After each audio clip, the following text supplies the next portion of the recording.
Hello, everybody. Welcome to another episode of Find Your Model Health, the official podcast for those looking to optimize their long-term health and weight goals and understand how their body really works. I hope everyone is really well today.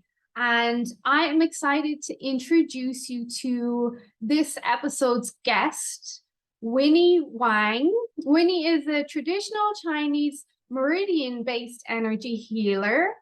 She's an international speaker, best-selling author, professor in acupuncture, soulful, medical, intuitive, and is also known as the Queen of Compassionate Transformation, which I think is quite sweet when I read that. That's a quite sweet title that people would consider you to be the Queen of Compassionate Transformation. So welcome, Winnie. I'm really excited to speak to you, as I mentioned. So can you please just tell us a bit about you and your story before we get into the health stuff? Sure, Shami. Thank you so much for having me. And I really love everybody who's tuning in on this podcast. First of all, I don't know if people have heard of the TV show Yan Can Cook and So Can You.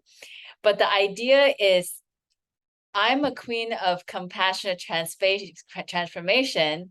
And so are you, right? Every single person can be a king or queen of compassionate transformation.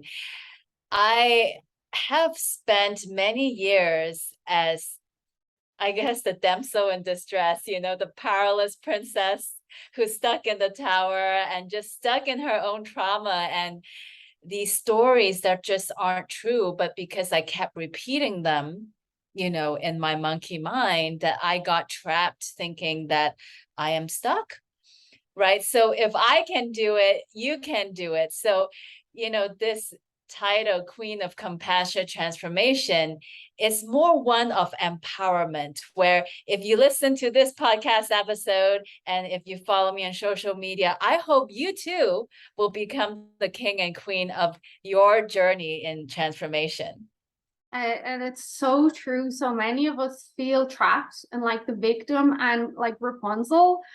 And we don't know what to do. So then a lot of people, they'll just stay there. They'll stay in the tower and they will just be trapped for a very long time, sometimes forever.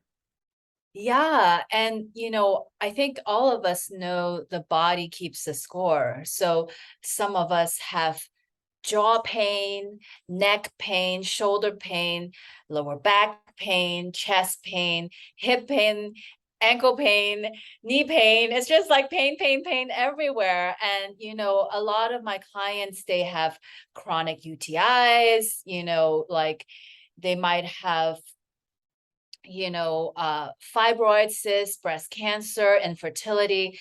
There's just so many diseases that come from actually trapped emotions because the body keeps a score, right? So some of these things that happen in our childhood or, when we have physical, emotional, or sexual abuse in our life, they just stay there. And so, it's really funny because initially I am a licensed acupuncturist, so I practice traditional Chinese medicine. And really, I really specialize in healing trauma because I realized, all these clients, they come to me with decreased eyesight or lower back pain, even mysterious liquid coming out of the ear or chronic UTI. I cannot help them unless I talk about the anger and the fear and the unworthiness, the shame and the grief, all of these emotions that are trapped inside, which is why I end up writing a book called Honoring Darkness. Embrace shadow work to nourish and grow your power. Because if you don't do the shadow work, I mean, this is my favorite analogy, right? If somebody comes to me and said, Winnie, can you help me lose weight? And I say, okay, if you're going to go eat 21 cheeseburger, I don't care if you come pay me once a week. I'm no healer in the world. It's going to overcome you eating 21 cheeseburger and help you lose weight. Okay. So it's the same thing. People come to me with eyesight problems, lower back pain, kidney, UTIs, whatever, if you don't let go of some of the anger and the fear and the grief and the shame and unworthiness, it doesn't matter how good I am as an acupuncturist. I'm not going to be able to overcome all these chemicals, all these stress hormones that you keep pumping into your system. Like, I can't do that if you can't give up the cheeseburgers. Well, once a week is okay. Just don't eat 21 cheeseburgers. Who can afford 21 cheeseburgers nowadays? But don't you, this comes back to what I speak to my clients about. Even before people pay me, I speak to them about emotional readiness. Like, you could hire the best teacher in the world, but if you are not emotionally ready, nothing's going to work. So it doesn't matter if you hire me or you hire a celebrity trainer, it is not going to work. You have to be ready. But Winnie, don't you feel that the majority of us have some sort of trauma, even if we think, well, I was never like sexually abused, or I was never this, that, and the other. Trauma can be perceived differently from person to person, but when you look at society now, I'd say you'd be hard pressed to find someone that hasn't got some sort of trauma that's driving anger or fear or anxiety or a sense of lack of self-worth or something like that. Thank you for that question. Okay, I just want to take a deep breath with everybody. Inhale and exhale. Every single one of us has trauma. If you've ever driven on the highway and if you've ever gotten angry because somebody cut you off, right? If you've ever experienced anger or fear or something else come up, and it lasts longer than 90 seconds. Okay, two part. One is you have the anger or the fear, and B is that it lasts longer than 90 seconds. Then you have trauma. Okay, why? Okay, so fear is a healthy thing, right? If I go hiking, I better have some fear because I don't want to fall off the cliff, right? If I am switching lanes on the highway, I want a little bit of fear because a little bit of fear makes me careful. However, if my fear lasts longer than 90 seconds, it actually means that my nervous system is not in a regulated state, right? Okay, so for example, if I'm hiking and I notice, I have a fear of heights. So if I am connected to my original nature, if I am calm and regulated, I'll just be able to give thanks to the fear as it comes up. Oh, okay, I'm having some fear. And then I can just and let it go and trust that I can trust myself to be careful and not fall off the cliff. So if you feel the fear for longer than 90 seconds, it means that some part of your body is activated. So for example, we all know the Titanic, the movie, and there's this iceberg. Most of us are only conscious 2 to 5%. That's the tip of the iceberg above the water.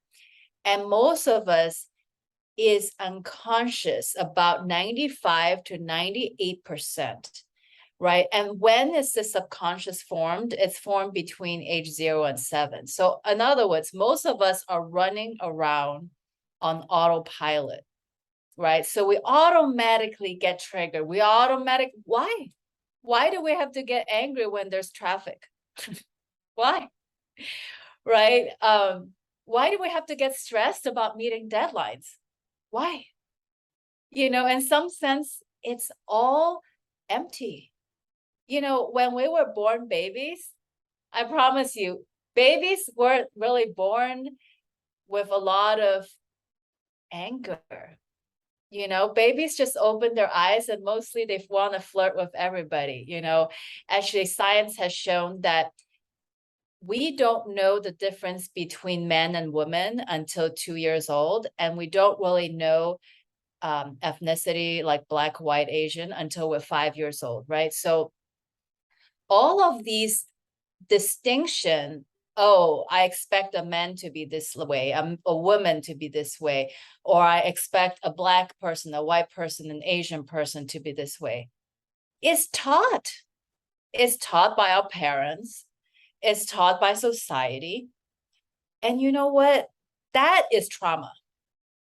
That is trauma because as babies, we are born to our original nature, which is love and kindness.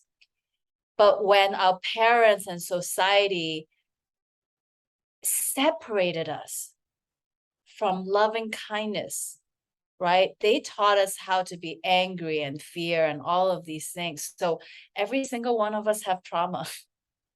So that old saying as you were speaking that rang true to me of society makes you hard.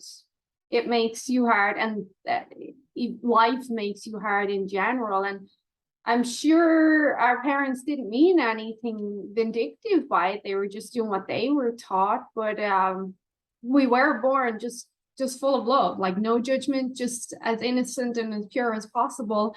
And then wear and tear, like everything.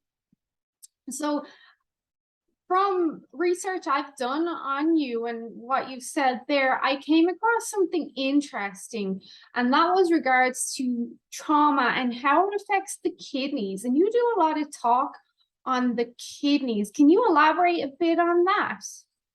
Absolutely. So I'm just going to say two things that's sort of like the 101 of Chinese medicine. Concept number one is where there's a blockage, there is pain. And where there's flow, there is no pain. So basically, all of us are walking around with a report card, okay? If you have lower back pain or knee pain, okay, pay attention. That's a report card. And it's not like a punishment that we have lower back pain. It's not a punishment that we have knee pain. It's like there is a message for us to look into the lower back pain or the knee pain. And the second concept in Chinese medicine is the 5 elements. So the 5 elements are wood, fire, earth, metal, and water, and they correspond to the 5 organs. Okay, so liver, heart, the digestion, stomach, spleen, and then lung and kidney. And then they correspond to the emotions. So that's anger, it lives in the liver, right? This abandonment, disconnection, loneliness is in the heart. And then the overthinking, worry, anxiety is, in this digestion. Then the grief is stored in the lungs. And finally, fear is stored in the kidneys. So basically, I'm going to tell a quick story. So one time I had a client, she's had liquid coming out of her ears for 3 months. During this time, she went to the ER, and then they just don't know what to do with her. They even gave her steroids, meds for cancer, antibiotics. Just they have no clue what to do, and nothing could stop that liquid coming out of the ear. And though she came to me and I said, well, in Chinese medicine, the ear is in the kidney system. So, and the kidney system correspond with fear. So I said, okay, what is the most fearful thing that was happening 3 months ago? Then she said, well, I had to make a very important and scary business decision. I got an offer to sell my company, and my greatest fear was making the wrong choice. Because if I sell the company now, I'm afraid that I'm leaving too much money on the table. And if I don't sell the company now, I'm afraid I'll never get another offer. I said, okay, where's your company now? And she said, oh, I sold it a month ago. And then I said, honey, do you see the emptiness of your suffering? I mean, this is so not happening. Your body hasn't received the signal that it's okay to let go. You're in full fear response. And through a combination of coaching, right? We got to talk about her fear, and acupuncture, which is I help move the energy that's the blockages stuck in the kidney channel, and also a lot of blessing, because I'm a spiritual channel that can connect to the heaven realm. In one session, liquid stopped coming out of her ear, right? So what is the value of having the liquid come out of your ear? Like, no Western medicine was helping that, and then it's almost like, well, the longer she has liquid coming out of here, the more fear she has, right? So it turns into the more liquid, the more fear, the more liquid, the more fear. And the only way to exit the loop is to realize the emptiness of your fear. Like, this is almost pointless. You've already sold a business, kind of thing. Like, yeah. That's what I mean, is that if your fear lasts more than 90 seconds. So let's go back to the tip of the iceberg analogy, right? Because the decision of whether to sell the company or not, that's above the surface. That's the stuff that you can see. But what you cannot see, which is the other 95 to 98%, is all the times you felt fear between age 0 and 7, right? Think about something like if your mom said, if you don't brush teeth, then all of your teeth will fall off. Okay, fear. If you don't put shoes on right now, then we're not going to go to the playground. Fear. If you don't go to sleep right now, etc., etc., etc. So I want to tell you, most of us have received fear, guilt, and shame as unconscious parenting growing up. So I guarantee you that you have some trauma, and all of us, including myself, get to look at it. So every time we get triggered, right? Trigger meaning, okay, I have the experience of fear and it's lasting more than 90 seconds. It's actually an opportunity to awaken, an opportunity to go deeper into the iceberg and go back. Okay, like, what is really going on here? Why am I really stuck in my fear? And so unless you look at the mountain, that's the 95% below the surface, your life, every time something makes you have an experience of fear, you're going to go into hearing problems, kidney problems, lower back pain, knee pain, all of these other things. So yeah, that's why I'm so passionate about my book and my course. It's really beyond priceless. What is health worth to you? So what I'm understanding is that fear in itself, no matter what it stems from, finances, past experiences, relationship issues, even fear of failure, of success, that can manifest in the kidneys, and you can start then to see that present in different symptoms then, but it has a direct connection, according to traditional Chinese medicine. Fear and anything in that kind of realm or area is going to manifest in the kidneys. Exactly. And so especially if you have lower back pain or knee pain, very likely you have some fear. Yeah. And is it true, from what I did on your research as well, is that a lot of our life force, and I found this surprising, comes from our kidneys? Because when people think of life force, I think they'll think of the heart, maybe it's energizing, or the muscle system. But from what you have kind of spoke about in your research, is that the kidneys are our source of vitality and energy, and even that I heard you mention before, they are the yin and the yang. Can you speak a bit more on that? I love this question. So I would like to help everybody clarify. Of course, the heart is important, and of course, the kidney is important.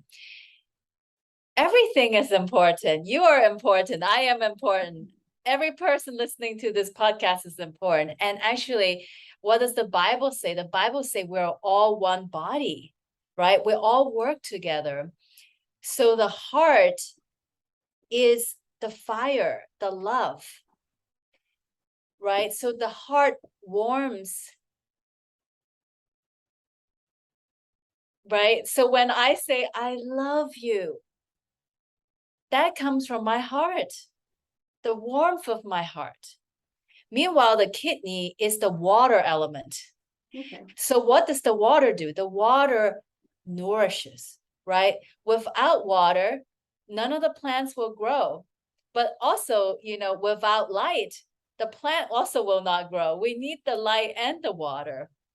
So the heart is like the love that warms, and then the water is that which nourishes and supports.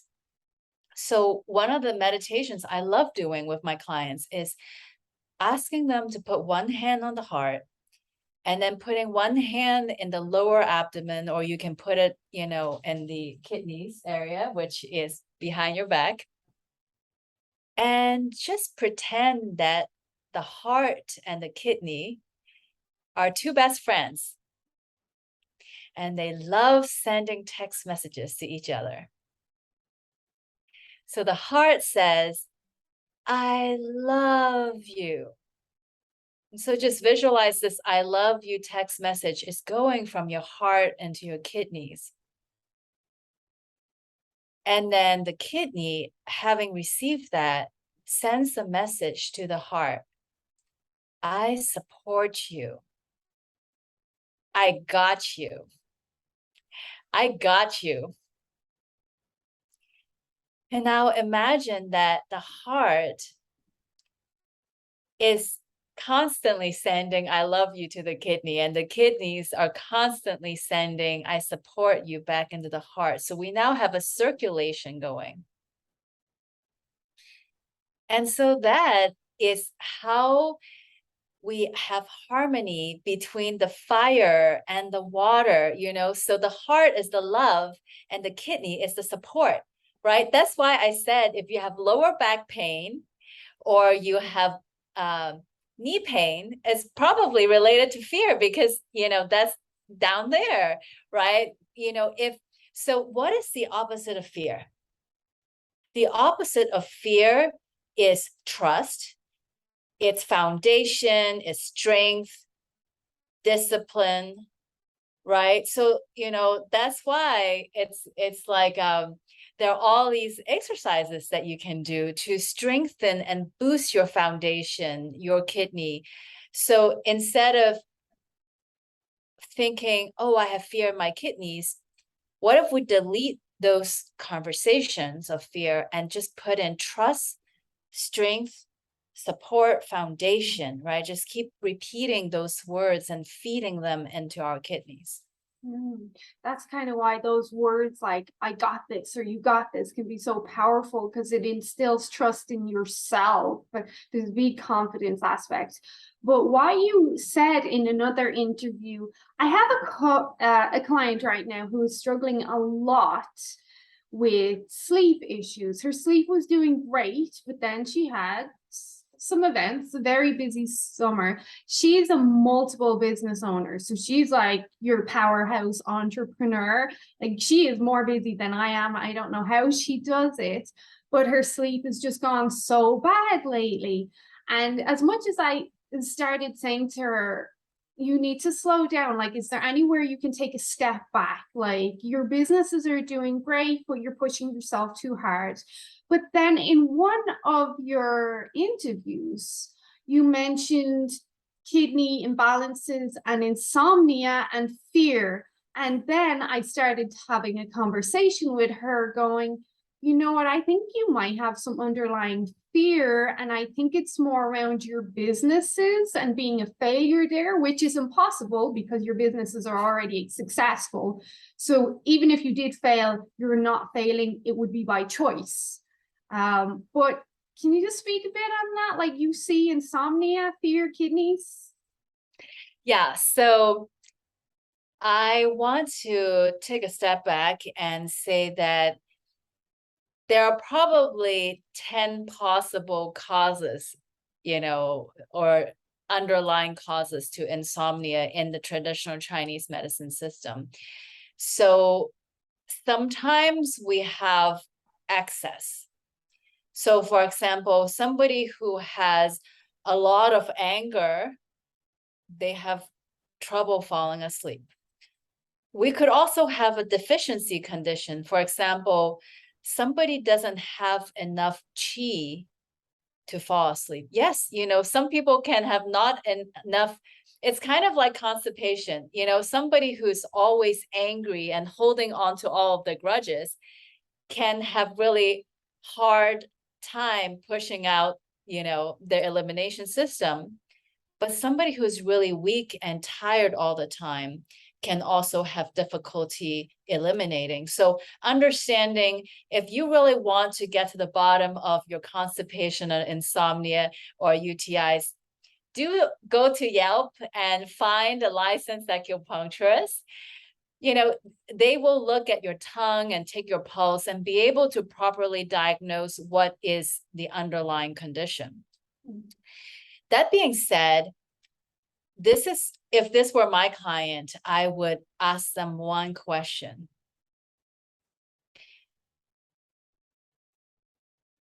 Are you serving money, or is money serving you? So if I am serving money, I'm always chasing money. I never have enough money. I never have enough success. I'm never there, right? I just keep wanting more and more and more and more and more. If money is serving me, then actually I'll make even more money, because the moment I let go of my attachment to making money, or the moment I let go of my attachment to fame, success, all of those things, money just comes to me, right? Think about this. If I am serving money, I would be stressed out. How many books am I selling? How many courses am I selling? Okay, am I working too much or too little? How am I going to recruit my clients? Okay, all of these conversation is going to cause me stress. And yes, maybe it will affect my sleep, because I'm always using my brain to solve the problems, right? I'm running a lot of human realm suffering.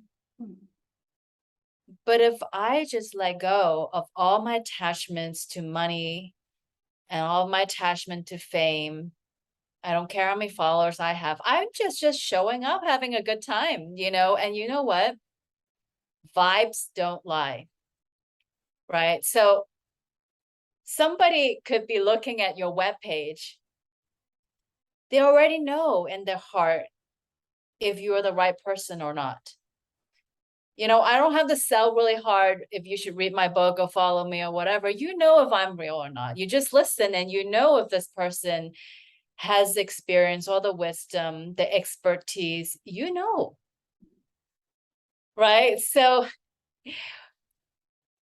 when we are so grounded in our being, we are like flowers that just attract all the bees to us. So therefore, we don't have to stress about recruiting, expanding, right? Just we just be ourselves and we come from a heart of service, right?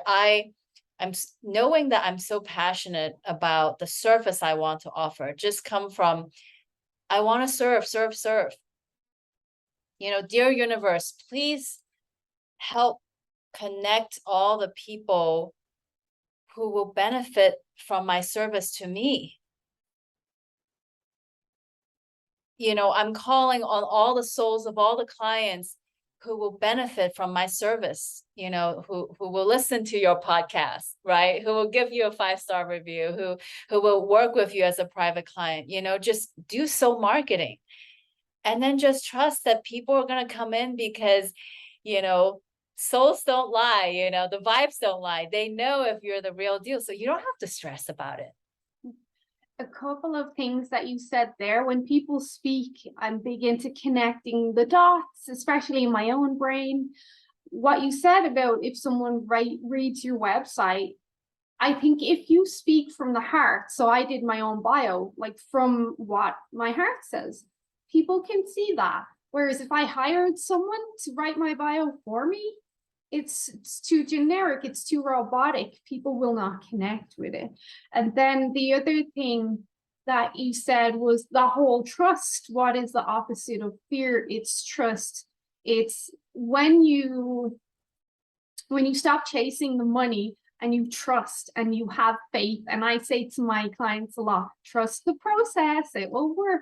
When you put that trust out there, and it's kind of like saying, that's okay, God's got my back, or the universe has got me, I will be fine, it will work out. There's a lot of trust there, but that's the opposite to fear. And trust can be a big thing. So I think this specific client, I feel like she's not serving the money, she's serving being successful rather than being successful serving her, which comes back to the fear. Then was she made feel inadequate at some stage in her life, or someone called her a failure or something?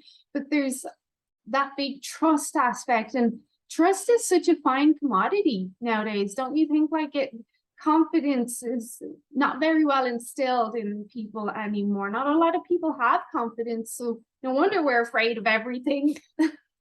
Okay, so I want to take a moment and say that, you know, I think all of us want love, right? And all of us want trust.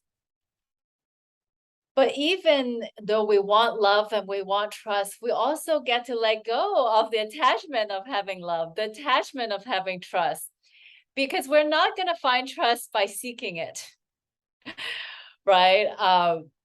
That's the irony. And how I coach myself to surrender to it, right? And this is my conversation. Okay, Winnie, if you trust the process, it's perfect. That means you can relax and receive. If you don't trust the process, it's also perfect. Because if I don't trust, I will struggle. And then from the struggle, I will grow and I will innovate. Think about it for a second, right? All the innovators in the world, people who created refrigerators, air conditioners, iPhones, either they follow their teachers or what is already existing in society and just receive and accept, or they say, oh no, that's not good enough. I can do better. I'm going to invent the air conditioner. I'm going to invent the refrigerator. I'm going to invent the iPhone, right? So some of us are going to trust and some of us are not going to trust. And some of us trust sometimes and some of us don't trust sometimes. So what I want to help everybody see is the perfection. Okay, if you have a lot of trust right now, perfect. You don't have to struggle. You can just relax and receive. If you don't have trust, also perfect. It means that you're meant to be, you know, struggling a little bit, and then you're going to invent and create something that hasn't been created before. So isn't it so great when you realize if I trust is perfect, if I don't trust is perfect, then you can let go. Whether I trust or not is perfect. Everything is perfect. Yeah. everything will happen for a reason. Everything's meant to be. So if you don't mind, I just want to come back to one thing because I'm curious about this. What we mentioned about the kidneys being the yin and yang, and one kidney potentially being yin and one is yang. If someone, because one of my clients recently donated a kidney to her friend, if you remove a kidney, does that then mean that your yin and yang is out of balance? Like, what would that do? Okay, so thank you for that question. You know, a lot of people have surgeries to remove their appendix or gallbladder, or even, having the uterus removed. So this is quite common. So first of all, understand that there is the physical organ and then there's the energetic organ. So just because you have removed the physical aspect of the organ, you can still connect to the energetic part of the organ. That being said, there is some compensation that needs to happen. But I want to say something, which is instead of looking at, oh, I'm never going to have a gallbladder, or I'm never going to have a kidney, and feeling sad and sorry for ourselves that we're always going to be imbalanced because, people are not meant to be that way, is to see that your life's greatest challenge is also your greatest blessing. And I'm going to use myself as an example. So in 2009, I had a spinal injury. So during the birth of my second child, my tailbone curved because of the hormones that were in my body. And so unfortunately, when your spine is curved, all the organs sit in the wrong place and all the bone starts compensating. So every single morning I wake up, I have neck pain, lower back pain, knee pain, all those things, and then sometimes I do jumping jacks and I'll pee on myself because my organs are sitting in the wrong place. And for years, I had anxiety and depression. And sometimes, I would even cry 3 hours episode every day. But it was the greatest blessing because if I hadn't had this tailbone injury, I wouldn't have become an acupuncturist. And if I haven't had all the anxiety and depression, I wouldn't have learned Reiki and become the medical intuitive that I am. And now it's even better because I realize that the structural misalignment in my tailbone actually created a hole in my energetic system. And what that means is I have a direct connection to the void. And that's why it's so powerful when I can, just access downloads and transmissions and offer blessings and stuff like that. It's because I have a hole in my body, so to say. So do I wake up with pain every single morning? Yes. After a long day of work, do I have a lot of pain? Yes. Do I have to spend a lot of hours stretching, doing, Pilates and heat therapy just to maintain my equipment? Yes. But also from my greatest pain is also my greatest gift that I can serve humanity. And so, people who have had one kidney donated or one gallbladder removed, whatever it is, it's created some kind of imbalance in your body. And in the beginning, it's going to affect you. In the beginning, you might find, oh, I experience more fear than other people. I have a harder time with trust and stuff like that. And that's okay. That's okay. Because once you realize that God doesn't do mistakes, right? God didn't take away your gallbladder or your kidney because God wants to punish you, but because God wanted to make you a unique servant of humanity. So once you realize the purpose of not having a kidney, what is that doing in your body and energetically, what magic does that allow you to do? Oh my God. That's why one of my passion is helping people unlock their light, right? So people come to me with physical pain and I double down. I increase their capacity to serve humanity because I'm like, dude, this is perfectly imperfect. Your imperfection is part of the perfection. Once you realize your greatest challenge is also your greatest blessing, and how this is how you make money. You got to lean into it, right? This is how you serve. That is an amazing way to put it. That's almost a crazy way to put it, because you worded it in such a way that's more spiritual and energetic than it is the physical, I've lost a part of my body part. So I really appreciate that response.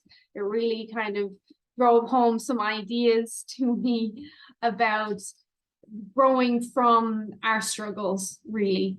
What we think is something bad really is potentially a gift in disguise. So one other thing I was wondering if you would discuss, because I do have a lot of male listeners, but the majority of my followers and listeners are female. And I heard you discuss the cycle of 7 in women before, and what happens to women as they go through their life in these like 7 ages or 7 stages. Can you touch a bit on that? Because I had never heard of that before.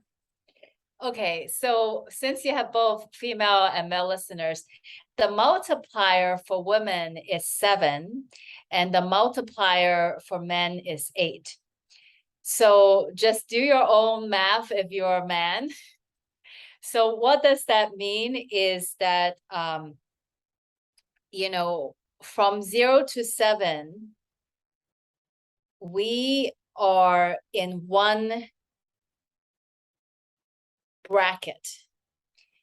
And so actually there are many teachings. There's like teaching from the traditional Chinese medicine realm, and then there's teaching from, other types of traditions. So it's really an explanation, 0 to 7, 7 to 14, 14 to 21, 21 to 28.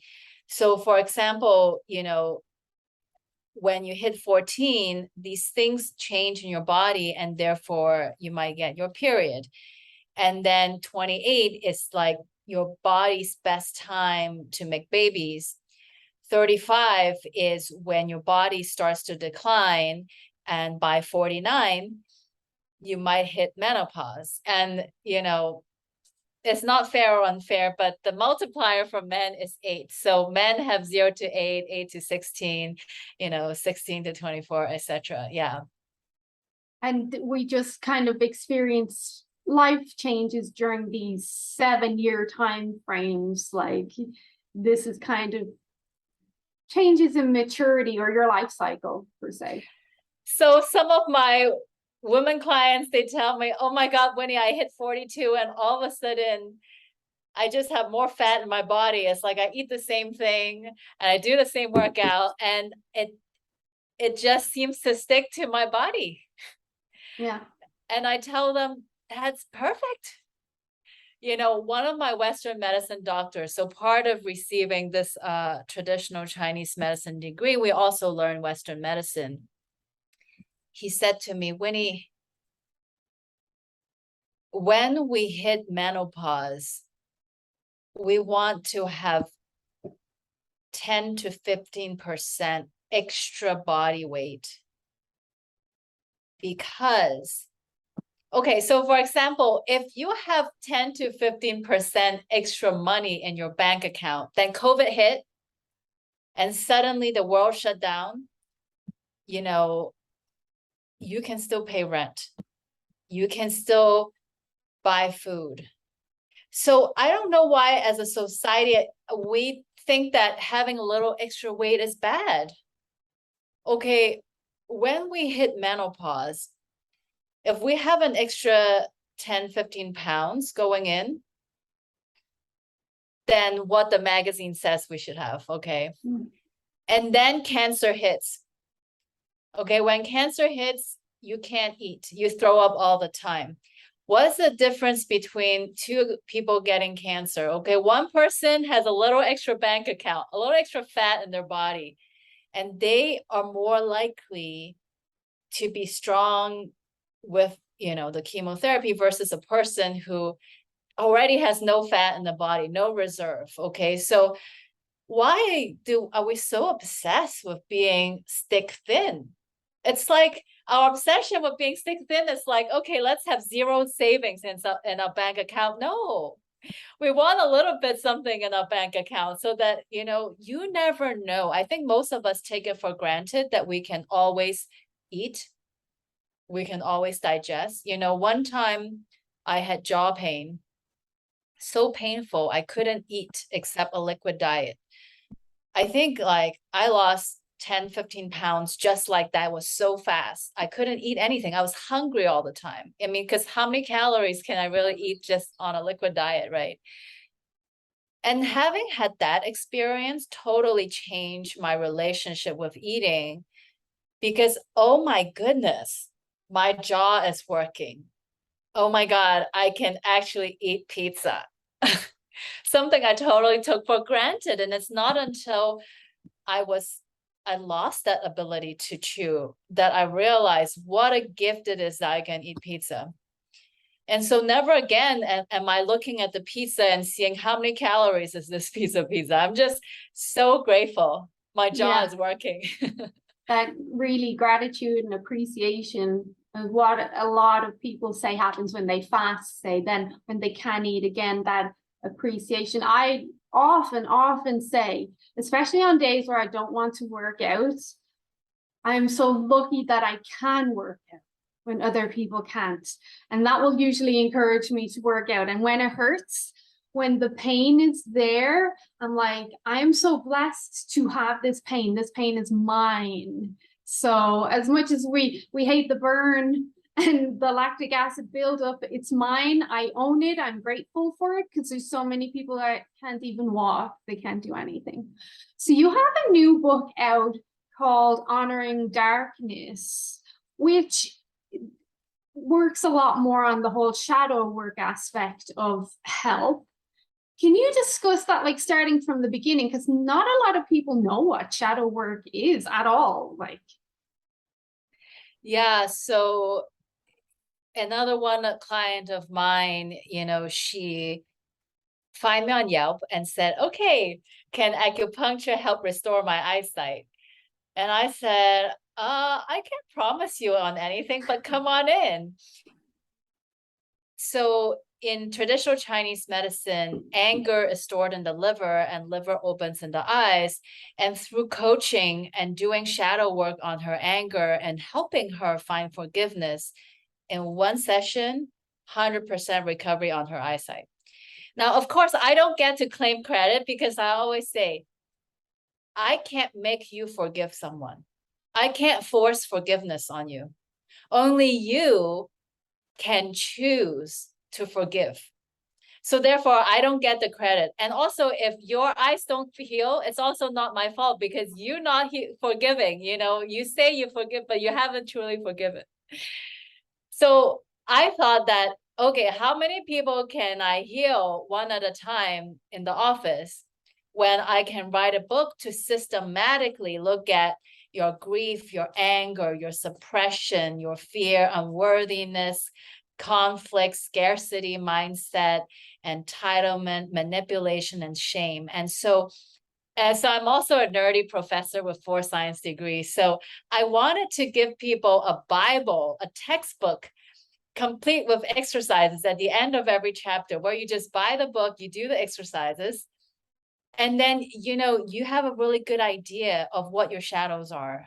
Instead of, I don't even know what my shadows are. I just walk around, I get triggered left and right, but I don't know, right? So the book is a journey into the below the iceberg, right? Trying to look below the iceberg because it's so empowering to understand yourself and what are these unconscious conversations that are running autopilot.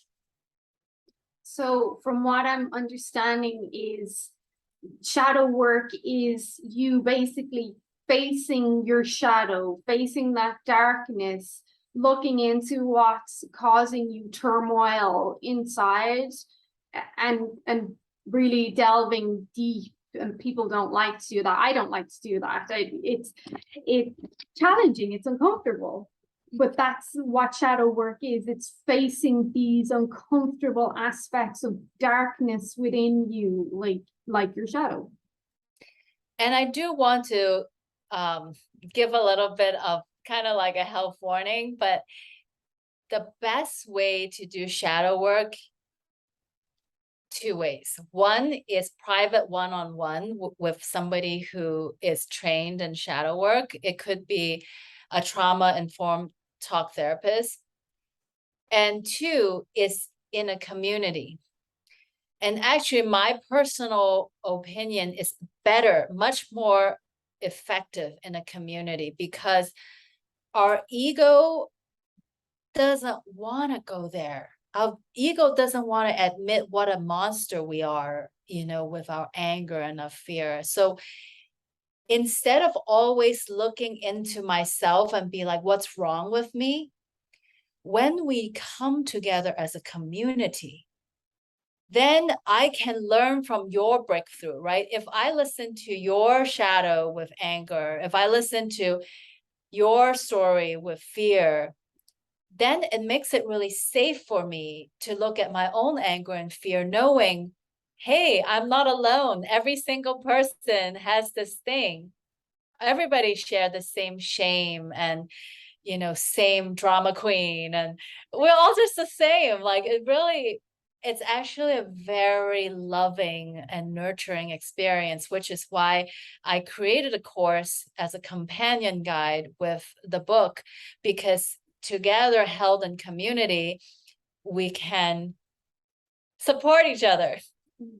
There's when you're in a group, it coaxes it out of you bit by bit. You might be uncomfortable, but the more other people open up, it kind of coaxes you to open up as well. And I do think we do better in groups. You see, with the lockdowns and everything, being isolated, people did not do well.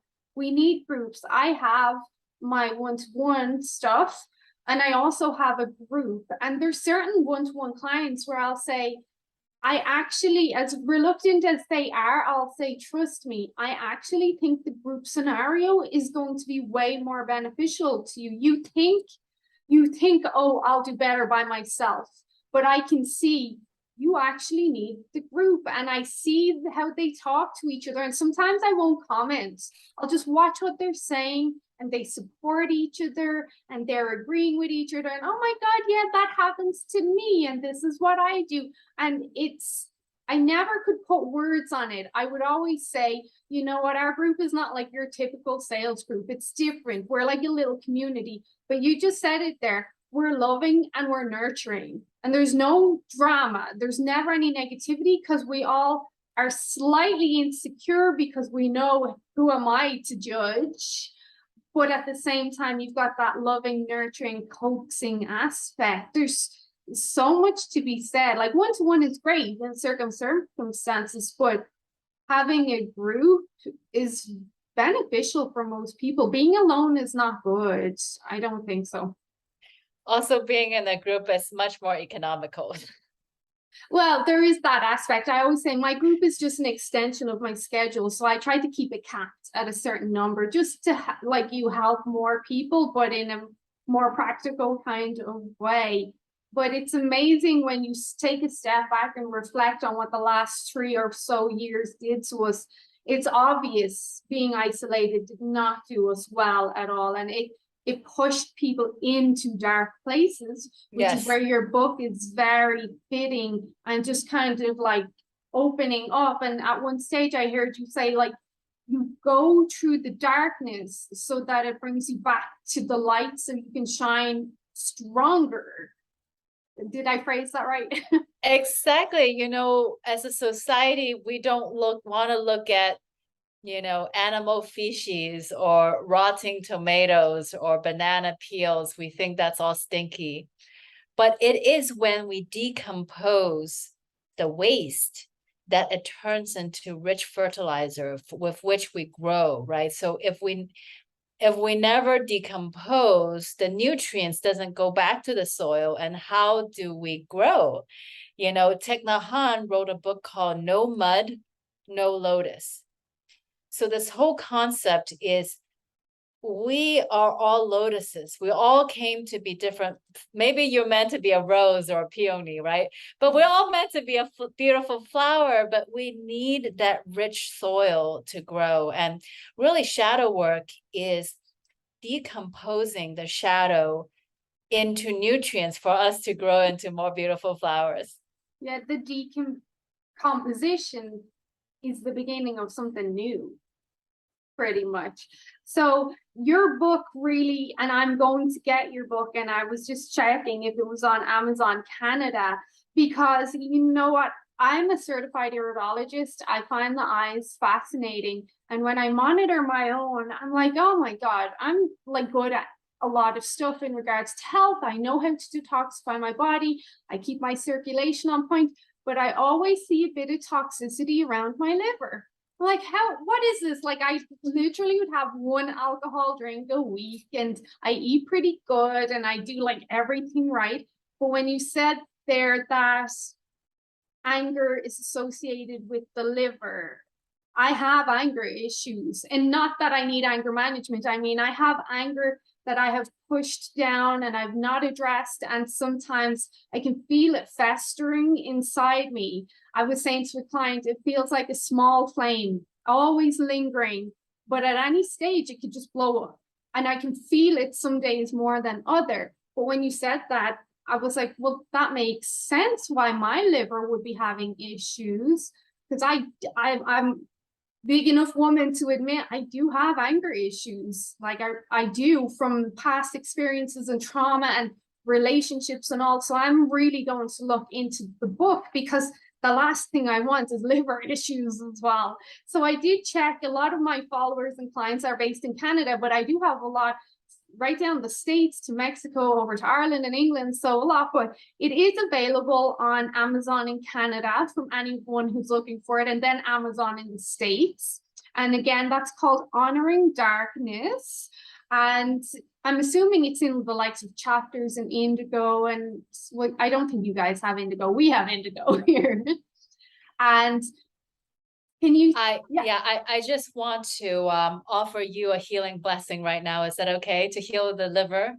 Yes. Okay, Please. so this healing blessing is for our beloved host, Charmaine, but also for all the listeners who want to receive, let's call it a liver cleanse massage. Okay, so to receive this, all you have to do is close your eyes and put one hand over the heart and one hand over the lower abdomen.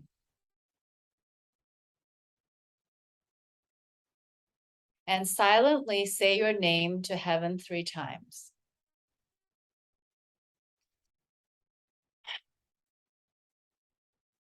We really love you, honor you, and appreciate you. We cannot thank you enough. At this time, we humbly request a transmission, download of the greatest forgiveness into all of the people who are listening, into their livers, to help them experience the greatest forgiveness in their liver. You're going to know the blessing is over when you hear how. Otherwise, please keep your eyes closed.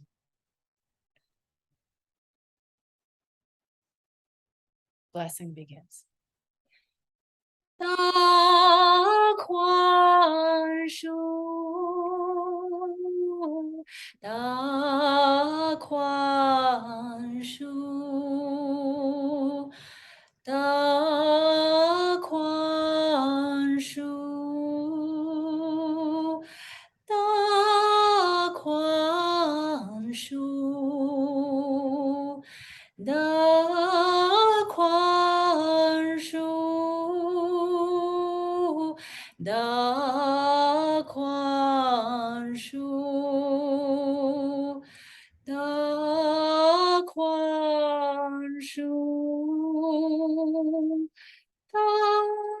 宽恕，大宽恕，大宽恕，大宽恕，大宽恕。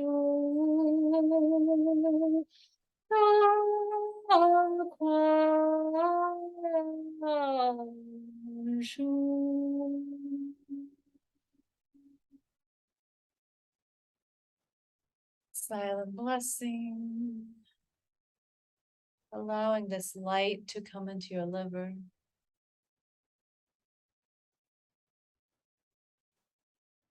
Feeling a softening, surrendering, and melting in your liver.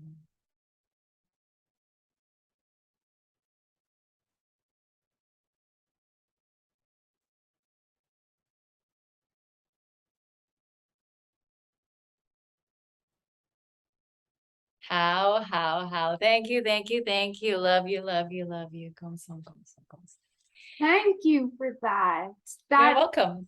I actually got emotional and my eyes welled up, and I don't get emotional live, but I could sense the light, but I got emotional, which reinforced I need to get this book and do this work because something is pent up inside me. So thank you so much for that blessing. I really appreciate it.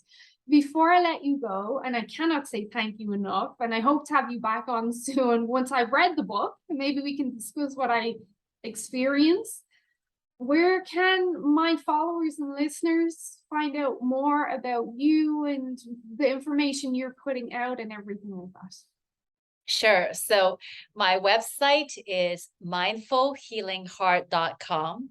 And you can also find me on YouTube, LinkedIn, Instagram, and Facebook as Mindful Healing Heart. And I actually, on my website, there's a link to a community where every single Wednesday I release a free healing blessing. So if you enjoy this blessing, by all means, subscribe. And every week there is a free blessing. So that's every Wednesday. Yes.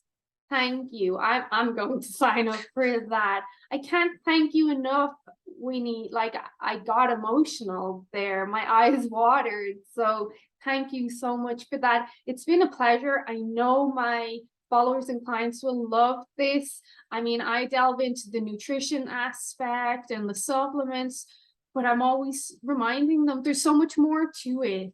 You have to address everything. So thank you for being on with me, and I hope you have a wonderful day and hope to have you back soon, definitely after I read the book. Okay, love you guys so much. Thank you, Winnie. Thank Bye. you.